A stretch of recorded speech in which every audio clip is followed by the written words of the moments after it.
നമസ്കാരം, പ്രവാസി മലയാളിയിലേക്ക് സ്വാഗതം. ഗൾഫ് രാഷ്ട്രങ്ങളെ എത്ര തന്നെ മുസ്ലിം രാജ്യങ്ങളായി നിങ്ങൾ പറഞ്ഞാലും മതേതരത്വം അവർക്ക് അടിസ്ഥാന ഘടകം തന്നെയാണ്. അത്തരത്തിൽ എത്രയേറെ വാർത്തകൾ നാം കേട്ടിരിക്കുന്നു. ജാതിമത ഭേദമന്യേ അവർ പ്രവാസികളെ പരിചരിക്കുകയാണ്. ആ കരുതൽ മറ്റൊരിടത്തും കിട്ടില്ല എന്നും പല പ്രവാസികളും പറഞ്ഞു കഴിഞ്ഞു.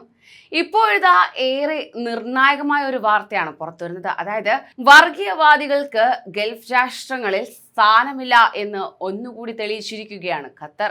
കഴിഞ്ഞ ദിവസം മലയാള മിഷൻ ഖത്തർ കോർഡിനേറ്റർ ദുർഗദാസിന്റെ വിദ്വേഷ പരാമർശത്തിനെതിരെ വ്യാപക പ്രതിഷേധമാണ് ഗൾഫ് രാഷ്ട്രങ്ങളിൽ ഉൾപ്പെടെ നടന്നിരുന്നത്. ഗൾഫ് രാഷ്ട്രങ്ങളിൽ മാത്രമല്ല, ലോകത്തിന്റെ പല ഭാഗത്തു നിന്നും പ്രതിഷേധം ഉയർന്നിരുന്നു. ഈ പ്രസ്താവന നേഴ്സുമാരെ അപമാനിക്കുന്നതാണെന്ന് ഖത്തറിലെ ഇന്ത്യൻ നേഴ്സുമാരുടെ സംഘടനയായ യൂണിക് ഏറ്റുപറഞ്ഞു. മലയാള മിഷനിൽ ദുർഗാദാസിനെ പോലുള്ളവർ എങ്ങനെ കടന്നുകൂടിയെന്ന് പരിശോധിക്കണമെന്ന് ഖത്തർ ഇൻകാസ് ആവശ്യപ്പെടുകയായിരുന്നു. ഇപ്പോഴിതാ ഹിന്ദു മഹാസമ്മേളനത്തിൽ നടത്തിയ വിദ്വേഷ പരാമർശത്തിൽ മലയാള മിഷൻ ഖത്തർ ചാപ്റ്റർ മേഖലാ കോർഡിനേറ്റർ ദുർഗാദാസിനെ സ്ഥാനത്ത് നിന്ന് നീക്കിയിരിക്കുകയാണ്. തൊഴിൽ തേടി വിദേശ രാജ്യങ്ങളിലേക്ക് പോകുന്ന സ്ത്രീകളുടെ അഭിമാനത്തെ വ്രണപ്പെടുത്തുന്നതാണ് പരാമർശമെന്ന് കണ്ടെത്തിയതിനെ തുടർന്നാണ് നടപടി സ്വീകരിച്ചത്. നേഴ്സിംഗ് റിക്രൂട്ട്മെന്റിന്റെ പേരിൽ പെൺകുട്ടികളെ കൊണ്ടുവരുന്നത് തീവ്രവാദികൾക്ക് ലൈംഗിക ആവശ്യങ്ങൾക്ക് ഉപയോഗിക്കാനാണെന്നും ഇന്ത്യയെക്കാളേറെ ഗൾഫ് നാടുകളിലാണ് ഏറ്റവും കൂടുതൽ മതപരിവർത്തനം നടക്കുന്നതെന്നുമായിരുന്നു ദുർഗാദാസിന്റെ പരാമർശം. മുസ്ലിം സംഘടനകളെയും ഇയാൾ പേരെടുത്ത് പരാമർശിക്കുകയും ചെയ്തിരുന്നു. ഇയാൾക്കെതിരെ ലോകത്തിന്റെ വിവിധ സ്ഥലങ്ങളിൽ നിന്ന് മിഷൻ ഭാരവാഹികളും അധ്യാപകരും രക്ഷിതാക്കളും പ്രതിഷേധം അറിയിച്ചുകൊണ്ട് രംഗത്തെത്തുകയായിരുന്നു.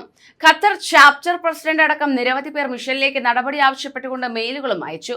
കഴിഞ്ഞ ദിവസം തിരുവനന്തപുരത്ത് സംഘപരിവാർ നേതൃത്വത്തിൽ നടന്ന മഹാസമ്മേളനത്തിലാണ് ദുർഗാദാസ് വർഗീയ പരാമർശം നടത്തിയത്. ഇന്ത്യൻ എംബസിയുടെ കീഴിൽ പ്രവർത്തിക്കുന്ന ICBF അംഗം കൂടിയാണ് ഈ ദുർഗാദാസ്. അതോടൊപ്പം തന്നെ ആതുര സേവന രംഗത്ത് സേവനമനുഷ്ഠിക്കുന്ന ആയിരക്കണക്കിന് ഇന്ത്യൻ നേഴ്സുമാരെ അപമാനിക്കുന്നതാണ് മലയാള മിഷൻ കോർഡിനേറ്ററുടെ പ്രസ്താവന എന്നത്. IBPCക്കും മുഖ്യമന്ത്രിക്കും യൂണിക് പരാതിയും നൽകിയിട്ടുണ്ട്. ഇത്തരത്തിലുള്ള വർഗീയ പരാമർശങ്ങൾ നഴ്സിംഗ് സമൂഹം ഒറ്റക്കെട്ടായി നേരിടുമെന്നും യൂണിക് പ്രസ്താവനയിൽ പറഞ്ഞു. സംസ്ഥാന സർക്കാരിന്റെ സംവിധാനങ്ങളിൽ ഇങ്ങനെയുള്ളവർ എങ്ങനെ കടന്നുകൂടുന്നു എന്നത് പരിശോധിക്കണമെന്ന് ഇൻകാസ് സെൻട്രൽ കമ്മിറ്റി ആവശ്യപ്പെട്ടുകൊണ്ട് രംഗത്തെത്തി. എന്തായാലും ഈ വാർത്തകൾ ഒരു പാഠം തന്നെയാണ്.